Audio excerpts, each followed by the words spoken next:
Bueno, 9:02 en la mañana, ya tenemos a nuestro invitado, un invitado de lujo en la mañana de hoy. Le agradecemos muchísimo al senador Marco Rubio que esté con nosotros. Graba esta entrevista Caferro porque es importante en los momentos actuales hablar con una figura tan importante como el senador por la Florida, senador federal Marco Rubio, uno de los miembros exclusivos del Club de los 100 senadores, y el tercero, no necesariamente en ese orden, de un país tan pequeño como Cuba, que haya llevado al Senado de los Estados Unidos a 3 senadores, 2 republicanos y un demócrata. El caso de Mel Martínez, Marco Rubio, republicano, los dos, y Bob Menéndez, por New Jersey, demócrata. Marco Rubio, muchísimas gracias por aceptar nuestra llamada.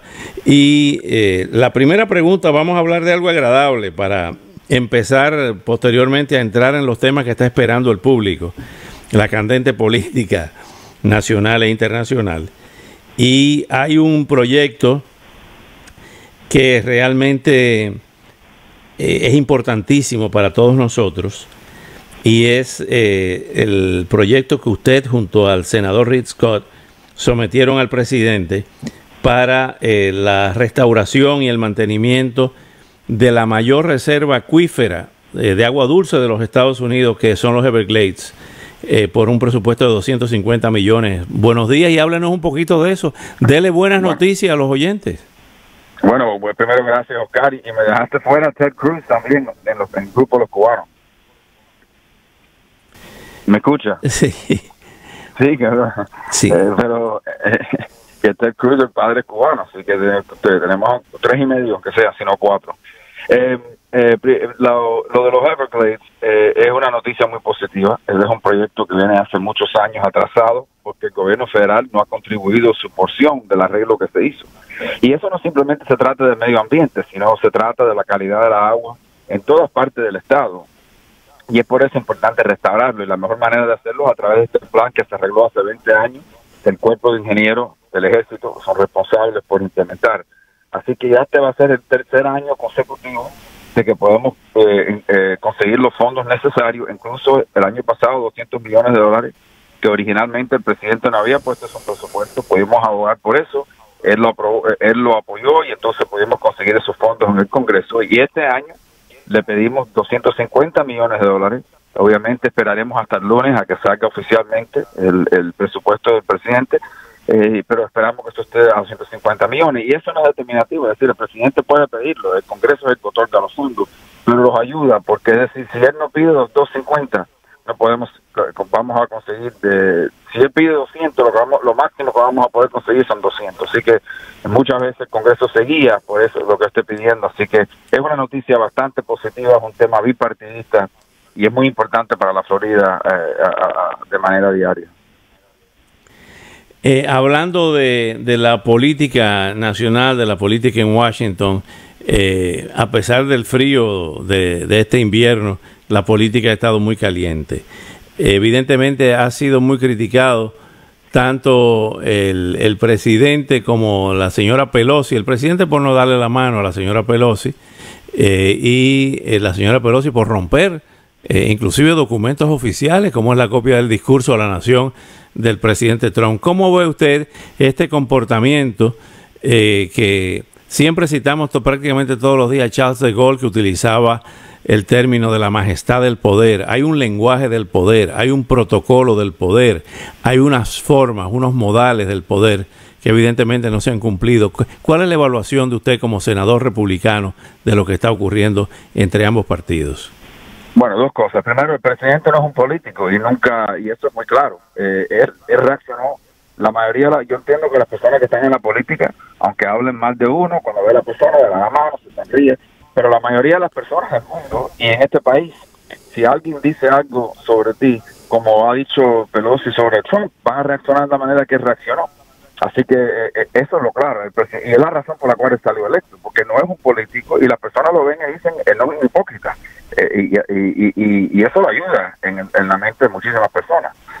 Segundo, yo creo que lo que viste la otra noche refleja la división que existe en este país a un nivel que no se ha habido en 40, 50, 60 años. Y es una de las razones por la cual haber sido un desastre encima de los méritos, que yo no creo que ellos comprobaron su caso, pero aunque lo hubieran comprobado, habría sido un desastre para este país quitar por la primera vez en 2 siglos, más de 2 siglos, casi 2 siglos y medio, la primera vez en la historia de este país, quitar a un presidente de su puesto, especialmente cuando en 9 meses hay una elección en la cual el votante puede tomar medidas de lo que hizo o no hizo el presidente. Habría sido un desastre para este país. La mitad del país, la mitad de este país, y no más, hubiera dicho, esto es un golpe de Estado por la rama legislativa del país. Fue un impeachment partidista, completamente apoyado por demócratas en la Cámara, y en fin, no tenía la confianza amplia pública. Si uno lee los escritos de las personas que crearon la Constitución de ese país, lo que más temían ellos era un impeachment partidista y un abuso de poder de la rama legislativa, que utilizaban el impeachment como una arma política en contra de sus enemigos políticos y sus contrarios políticos. Es decir, había sido un desastre para este país. Yo creo que por eso existen las elecciones, y puede haber una elección en 9 meses, y los que quieren votar por Trump pueden votar por él, y los que no van a votar por él. Ahora, yo le digo otra cosa. Una de las cosas que hizo el presidente la otra noche dio detalles del estatus del país. Y es decir, si uno ignora por un momento los tweets, los comentarios, las cosas, y simplemente se enfoca en lo que se ha logrado durante los últimos 3 años, yo creo que eso es comparable a cualquier presidencia en los últimos 50 años de este país. Los cambios a los impuestos, la eliminación del territorio de los terroristas de ISIS, la muerte de Baghdad y de Soleimani, y esta mañana la noticia de la muerte de otro jefe más de Al-Qaeda, en fin, el estado de la economía, cómo anda la economía, toda una serie de medidas que el presidente puede lograr, que cualquier otro presidente fuera imposible ignorar estos logros que han ocurrido. Pero obviamente nos enfocamos mucho hoy en día en la política, en lo que es el drama y lo que rodea la política, pero en términos de resultados, es como un pitcher en la pelota que no da buena entrevista o le cae mal a las personas, a algunas personas, pero no pierde, nunca pierde, está 9-0, 10-0, gana todas las contiendas a las cuales él empieza. Y es más o menos el récord de este presidente en términos de lo que ha podido lograr. Ahora bien, ¿cómo evalúa la posición del senador Mitt Romney en el momento de la votación? Yo creo que tiene que analizar y llegar a su propia decisión. Yo se lo respeto. Lo que yo no respeto son esas personas que dicen, y la conclusión que llegó Romney es la única conclusión basada en principios. Eso sí yo no acepto. Que Mitt Romney tenga otro criterio, otra opinión, llegue a otra conclusión que la que llegué yo o los otros republicanos, y eso lo tengo que respetar, porque vivimos en un país libre donde cada uno puede decidir, y él, si aspira de nuevo 5 años, tiene que responderle a los votantes, igual que yo tengo que responderle, y el presidente tendrá que responderle a los votantes 9 meses. Pero, por otra parte, lo que yo no acepto es esta teoría, que la única posición que está basada en principios fue la que tomó él, porque mi principio fue que mi deber primordial es proteger el país, y quitar a un presidente basado en un impeachment como este partidista no protege a este país, simplemente va a empeorar unas divisiones que ya son sumamente peligrosas para este país. Mario Díaz Valar me dijo hace 2 días en estos mismos micrófonos que es lo mismo que usted dijo, de que no es un político profesional el presidente Trump, pero que él le hubiera dado la mano a la Pelosi. Usted, si hubiese estado usted en esa situación, ¿le da la mano a la Pelosi? Bueno, yo no puedo comparar, yo no soy la misma persona que soy él. Yo básicamente me comporto de una manera distinta. Somos diferentes personas, pero yo aspiro al presidente y los votantes lo escogieron a él, no a mí. Yo respeto eso. Los votantes quisieron que yo siguiera en el Senado, pero querían que él sea presidente. Yo no sé, en ese momento yo me imagino que sí, porque yo tengo otra manera de comportarme y pensar, pero eso no quiere decir que, primero, yo no puedo comprobar que él no le dio la mano. Yo sé que la mano se dio, pero yo no puedo, nadie puede comprobar que él lo hizo adrede, etcétera. Lo que no se puede dudar es que ella, de manera para salir en cámara, cogió esos documentos y los rompió a la mitad. Eso se vio, y yo creo que toda una mala impresión en hacer eso. Pero al final del día, el punto es el siguiente, y es que todo eso es evidencia de esta división que existe en este país, de que estamos tan divididos, y que yo le pregunto a las personas, si Dios no quiera, un ataque como el de 9/11 ocurre hoy, Acuérdate cómo este país se pudo unir en esos momentos. Yo no creo que este país en estos momentos se pueda unir en un momento, si ocurre una tragedia como esa, Dios no quiera. Porque inmediatamente ambas partes de la política le van a echar la culpa al otro lado porque haya ocurrido ese ataque. Es el momento que estamos viviendo y es bien, bien peligroso porque está impactando no solamente la política, está impactando todo aspecto de la vida. Aquí hay personas que ya no se hablan, amigos y amistades de 20, 30 años que no se hablan, que se han convertido en enemigos porque alguien puso algo en Facebook apoyando o en contra de Trump. Es una locura total lo que está ocurriendo y no podemos seguir ampliando eso.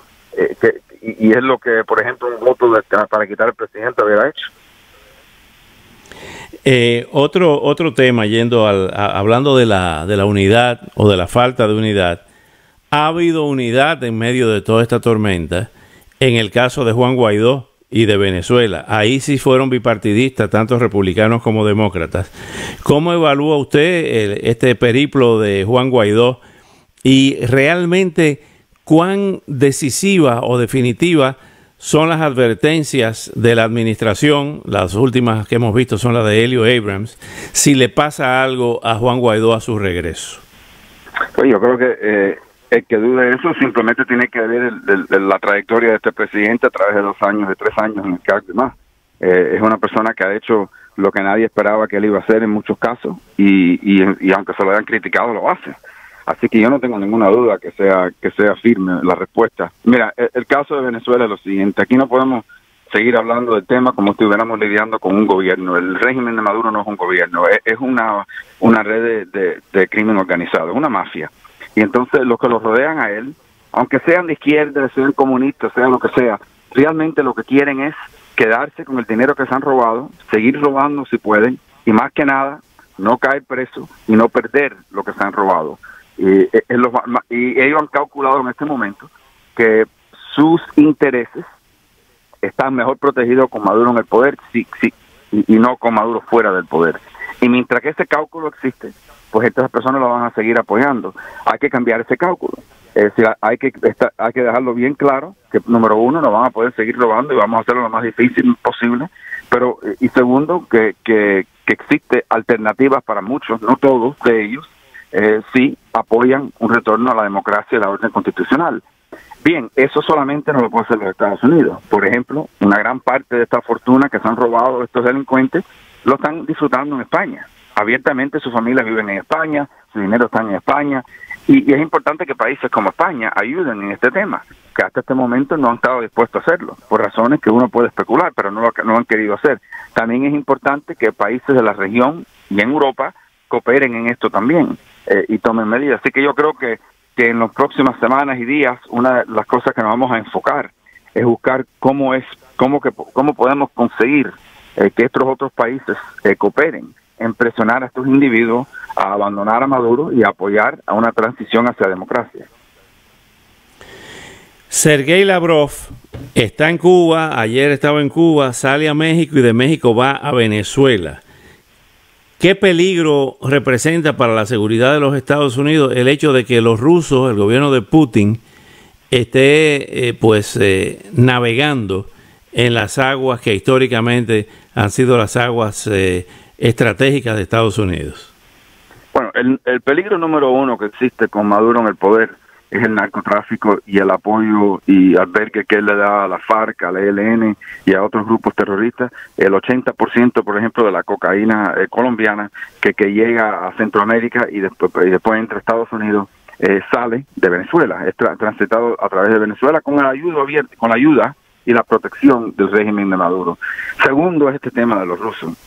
Y tienen una presencia ya militar en el país, le da una base de operación en la región a través de la cual pueden destabilizar y amenazar a Colombia y a otros países en la región. Eso es un tema sumamente serio. La ayuda que los rusos, la ayuda primordial que le han dado los rusos, la ayuda más grande que le han dado los rusos es a través de las compañías de petróleo. Ellos están comprando o asumiendo el petróleo venezolano de Maduro, aunque la producción ha seguido cayendo, y se lo están vendiendo en el mercado para poder ayudarlos a evadir sanciones internacionales. Y eso es la ayuda que le han dado. Y también lo han ayudado a robarse el oro. el de las minerías ilegales que están destruyendo el medio ambiente, es un desastre ecológico. Y por otra parte lo están ayudando a través de esos mercados de oro a también generar fondos y ingresos al régimen, y la cual ellos se los roban, ¿no? Eso no va dedicado al pueblo, se lo están robando. Y eso es el tema que hay que tocar y entender. Para los rusos y para Putin, que quiere proyectarse como un poder mundial, Venezuela le da la oportunidad de enseñar que él puede proyectar poder en este hemisferio. Y eso hay que entenderlo de manera geopolítica y enfrentarlo como lo que es. Así que hay varias razones por las cuales el tema de Venezuela le debe interesar a los Estados Unidos. Obviamente hablamos ya del narcotráfico, pero también la presencia rusa y también China y iraní, que también hasta cierto punto participan en apoyar al régimen de Maduro.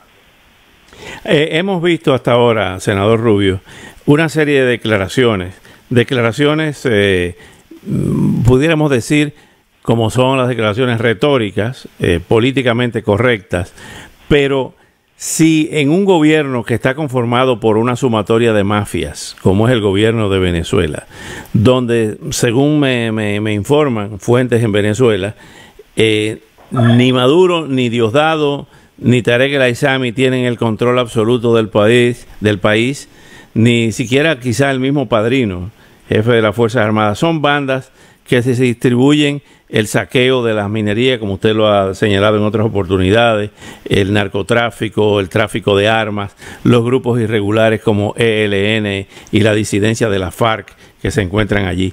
Ante ese panorama, ¿qué sucedería por parte de Estados Unidos si pasarían de las palabras a los hechos, si se le impide o la entrada al país, el regreso a Guaidó, o se le hace la vida un verdadero yogur? Ayer Nicolás Maduro amenazó con que va a adelantar las elecciones de la Asamblea para destituir, según palabras de él, a Juan Guaidó, que quede sin trabajo. Ante esas amenazas, además de las declaraciones suyas, además de las declaraciones del presidente, además de las declaraciones de Pompeo y de Elio Abrams, ¿cuáles vías de hecho tienen ustedes preparadas? Adelánteme algo, nadie más se va a enterar, nada más usted y yo. ¿Qué van a hacer los Estados Unidos si se produce ese ataque directo contra la integridad, inclusive física, de Juan Guaidó por esos grupos irregulares que andan en Venezuela, sin chivo y sin ley? Bueno, dos cosas. Primero, en el tema de las elecciones anticipadas, sin duda que él lo va a hacer. Lo que Maduro ha buscado es elecciones que él controla el resultado, adelantarlas. Y lo que estaba buscando Maduro es que el mundo aceptara esas elecciones, porque aquí hay muchos países que se prestan a eso, ¿no? No es difícil convencerlo que una elección es una elección válida y lo aceptan. Y él lo que estaba buscando es eso. Y también estaba buscándolo como oportunidad de dividir la oposición, porque va a haber un elemento de la oposición que va a decir, bueno, vamos a participar, porque si hay un boicot de las elecciones, pues entonces nos quedamos fuera, y otro que va a decir que no. Así que él buscaba eso realmente para dividir la oposición y para confundir a países que acepten ese resultado. En términos así que una de las cosas más importantes de este viaje que ha dado Juan Guaidó es dejar muy claro y que nadie, ninguno de estos países que lo reconocen como presidente interino, van a reconocer elecciones llevadas a cabo por Maduro, especialmente elecciones que van a ser completamente fraudulentas y inválidas. En términos de cuáles son las opciones de Estados Unidos en el caso que le pase algo a Juan Guaidó, le diré que no podemos contar con que eso ya no ha pasado. Eso ya han habido atentados en el pasado. Por ejemplo, hace solamente 2 o 3 semanas, el mes pasado, cuando Juan Guaidó estuvo saliendo del Palacio Legislativo, del edificio legislativo ahí en Caracas, le dispararon el grupo de colectivos, y si no fuera por que estaba en un carro protegido, pues había muerto en ese momento. Así que cada día le asume una amenaza grave. Yo creo que la reacción internacional va a ser muy fuerte. Yo creo que eso sí daría el espacio para que entonces estos países cooperen y participen en lo que le estamos pidiendo. Pero yo espero, lo que nosotros queremos lograr no llega a eso, obviamente, pero yo no tengo la menor duda que si algo le pasa a Juan Guaidó, la respuesta de muchos de estos países, incluso países como México, que hasta ahora no se han pronunciado sobre el tema, se le va a hacer muy difícil no tomar acción, y especialmente en el caso de muchos países de Europa. En términos de las opciones de Estados Unidos en una eventualidad como esa, ahí yo creo que se le abre campo a toda una serie de cosas, la cual yo no voy a especular, porque primero ese tipo de cosas no se habla públicamente, porque realmente Maduro lo utiliza y también se prepara. Así que, pero sí existen varias opciones, pero nosotros no queremos que eso ocurra, es decir, no que estamos buscando eso como pretexto para poder actuar. Y yo creo que Maduro lo entiende. Hay una razón por la cual Juan Guaidó no está preso. Hay una razón por la cual Guaidó hasta este momento no ha sido asesinado. Y es porque se le ha comunicado claramente a Maduro qué es lo que va a ocurrir en una eventual, si eso ocurre en cualquier momento, si eso le pasa a Guaidó.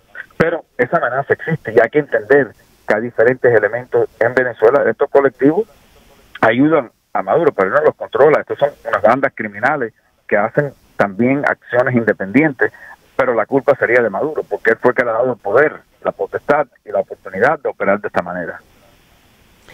Se descarta la posibilidad de operaciones comando, como ocurrió con Osama Bin Laden en los casos de Diosdado Cabello y de Tarek El Aissami, que han sido comprobados que el Aissami es la figura de Hezbollah en esa zona. Inclusive esa fue una información de fuentes que en nuestro último viaje a Israel obtuvimos esa información allí y lo transmitimos. Y el caso de Diosdado Cabello, que controla sectores militares pero mafiosos, como lo ha dicho Iván Simonovic, que tanto Diosdado como Tarek El Aissami son los Soleimani de Venezuela, y ayer Diosdado dijo que se sentía orgulloso que lo compararan con el terrorista iraní. Se descarta, por la fuente que usted tiene, operaciones comando directamente contra extracciones, como ocurrió con Juan Ramón Mata Ballesteros en Honduras y Carlos Leder en Colombia, por parte de comandos norteamericanos para sustraer a Tarek El Aissami y a Diosdado Cabello. Bueno, yo lo que le diré sobre eso es que realmente hay una razón por la cual estas personas ya no viajan al extranjero, irán a Turquía, van a Cuba, pero realmente tú no ves a estas personas viajando internacional por alguna razón, y la razón es porque ellos saben que son criminales internacionales, que hay cargos en contra de muchos de ellos, y que existe a través de maneras legales, ¿no? de protocolos legales, de arrestar a estos individuos y a personas que son acusados y están enfrentando cargos en estos países por lo que han hecho. Y es por eso que a esta persona no le gusta viajar al extranjero, es decir, y seguir cerrándole esas oportunidades, no simplemente de viajes, sino también de sus bienes en estos diferentes países. Es por eso que yo me enfoco tanto en eso. A mí no me gusta especular en términos de comando y este tipo de cosas, porque realmente eso crea expectativas que a veces no se pueden cumplir. Esas son situaciones bien complicadas, tácticamente y también legalmente, ¿no? Son operaciones bien complicadas. Para mí lo que yo me enfoco son en las cosas que están claras y que tienen apoyo amplio. Y eso incluso es la justicia norteamericana que aplica en estos casos. Incluso las leyes de Interpol y todo lo demás, que las regulaciones de Interpol, que las cuales hay que cumplir, y también los bienes. Estas personas que tienen este dinero no lo tienen depositado en Venezuela, lo tienen, por ejemplo, las familias de muchas de estas personas viven abiertamente en lugares como España y otras partes del mundo, que están disfrutando de lo que se han robado y se siguen robando del pueblo. Y eso hay que cerrárselo. Es inexplicable e inaceptable que países como España le sigan dando esa oportunidad a estos bandidos, a estos asesinos, de vivir de esta manera a costo del sufrimiento de este pueblo. Finalmente, senador, vamos a hablar de la Florida, el importante estado de la Florida que adquiere en este proceso electoral una importancia fundamental para cualquier político. Usted es el senador, uno de los dos senadores republicanos del estado. El presidente tiene una población creciente de votantes con las cuales ha tenido problemas, como es la comunidad puertorriqueña, luego de todos los desastres de Puerto Rico, y ahora amenazado con vetar ayuda con relación al terremoto, luego de lo que pasó con la ayuda con los huracanes. Es candela política lo que hay en Puerto Rico. Se habla de que han llegado en los últimos años entre 200,000, 250,000 puertorriqueños, principalmente al centro de la Florida y otros lugares del estado. ¿formará parte de esa campaña? Por ejemplo, ya el hecho de que el presidente se haya mudado a Mar-a-Lago demuestra la importancia que le está dando al Estado. Y por otra parte, hay dos temas y un tercero que lo trataremos en otra oportunidad, cuando usted nos concede otra oportunidad, que es el tema haitiano. Ahí hay una bomba de tiempo que pudiera desencadenar el próximo éxodo, como el del año 94 de haitianos hacia acá. Pero hablando de Cuba y Puerto Rico, van a continuar arreciándose las medidas contra la dictadura cubana, lo que podría provocar otro éxodo de Cuba hacia aquí. Y en el caso de Puerto Rico, ¿cómo piensan tanto los dirigentes republicanos como usted, como la Casa Blanca en materia electoral, solucionar el tema de Puerto Rico? Bueno, es interesante en el tema de Cuba, ¿no? Por una parte, las personas exigen que hay que presionar a Rusia y cada día están pidiendo más sanciones en contra de los rusos por sus diferentes actividades, incluso por el apoyo que le han dado a Maduro. Por otra parte, cuando se le ponen sanciones encima de este régimen en Cuba, por la ayuda que ellos le han dado a Maduro, porque hay que entender que todas las agencias de inteligencia en Cuba, en Venezuela, controladas por cubanos, la protección personal de Maduro, controlada por los cubanos, todos estos militares venezolanos que han sido arrestados, torturados, asesinados, y sus familias también, es a causa del espionaje y la dirección, y a veces incluso efectuado por cubanos dentro de Venezuela. Así que, más que nada, lo que estamos viendo, la actividad de Estados Unidos en contra del régimen es castigo por el papel que está jugando ellos en el tema de Venezuela. En el tema de Puerto Rico, yo apoyo y siempre he apoyado y seguiré apoyando, y he sido parte, y diré yo con toda humildad, gran parte de los fondos que se han conseguido ya para la recuperación de lo que ha enfrentado Puerto Rico. Obviamente, el presidente, yo leí, o me contaron que en algún lugar amenazó con vetar el proyecto que hicieron en la Cámara, pero yo no creo que el proyecto que se hizo en la Cámara va a ser el proyecto final, porque eso tiene que ir al Senado, el Senado tiene que cambiarlo y aprobarlo a su medida, etcétera. Y más que nada, yo creo que la preocupación de la administración es que esos fondos que se le den a Puerto Rico se utilicen de manera legal, que no caigan en manos de personas, porque hemos visto todas estas investigaciones. Yo lo que le he explicado a que han ocurrido en Puerto Rico y también que han habido arrestos, yo lo que le he explicado a la Casa Blanca es que es cierto, y eso se está tratando. Estas investigaciones que se han llevado a cabo, esos arrestos, eso le corresponde a esas autoridades y están tomando sus medidas. Pero no es justo que el público, que el pueblo de Puerto Rico sufra por los errores y los pecados de estos políticos. Y vamos a aprobar los fondos y vamos a asegurarnos que los fondos se utilicen de la manera apropiada. Pero no debemos negarle esos fondos, porque el que sufre no es el político, el que sufre no es el ex gobernador o la gobernadora ahora, el que sufre es el pueblo. Son las personas que están viviendo en la calle porque no tienen dónde estar después de un terremoto. Y cada día, es decir, no pasa 2 o 3 días que no tenemos ningún contacto con alguien en la administración para no simplemente buscar los nuevos fondos que son necesarios, sino también que se utilicen ya los fondos que se han aprobado en el Congreso. Yo hablaba hace 2 semanas con Ben Carson, o hace un mes, y podemos lograr que algunos de esos fondos empiecen a distribuirse. Así que eso es una tarea diaria. Tenemos cierta diferencia de opinión sobre el tema con la Casa Blanca en algunos momentos, pero mi obligación es trabajar con ellos de manera constructiva para ayudar a ese pueblo. Aquí sentarme a criticar la Casa Blanca sobre el tema no va a ayudar a solucionar este problema. Y hemos podido lograr algunas cosas, queda mucho por lograr, y es una de las tareas que yo he asumido, es tratar de arreglar esa situación, porque realmente que está sufriendo el pueblo, que son ciudadanos norteamericanos, la cual muchos se han mudado a la Florida porque no pueden seguir viviendo bajo estas condiciones. Finalmente hay un rumor, dada la importancia de la Florida, de que si los números no le dan de forma convincente y holgada al presidente, pudiera cambiar el compañero de fórmula en el ticket electoral y Marco Rubio pudiera ser el candidato a la vice en la reelección del presidente Trump. Aclárenos esto, como senador Rubio, si vamos a tener a un cubano americano en la Casa Blanca. No, eso, que ese rumor, yo nunca, es la primera vez que lo escucho y es ridículo.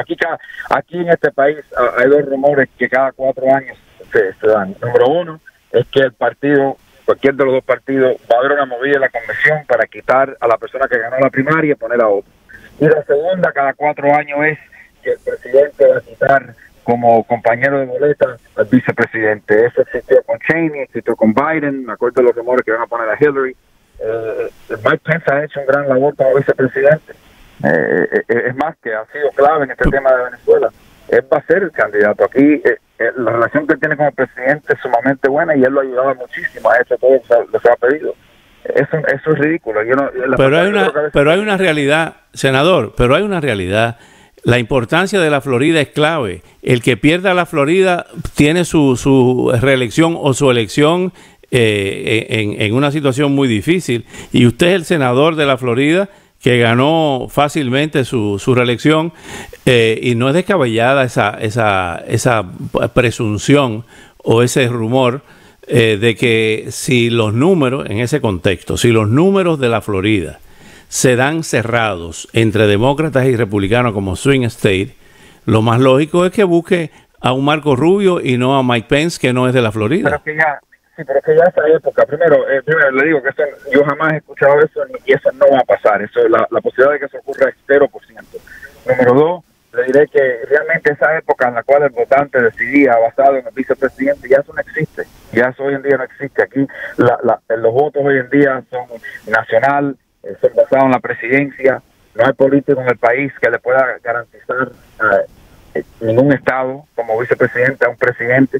Las personas que vayan a votar en noviembre no van a votar por vicepresidente, van a ir a votar por el presidente de los Estados Unidos, va a ser basado en eso. Aquí no existe nadie que vaya a cambiar su voto porque cambien el vicepresidente, ni de los demócratas ni de los republicanos. Esta contienda va a ser sí o no reelegir a Donald Trump, y yo no creo que ningún candidato a la vicepresidencia va a determinar eso.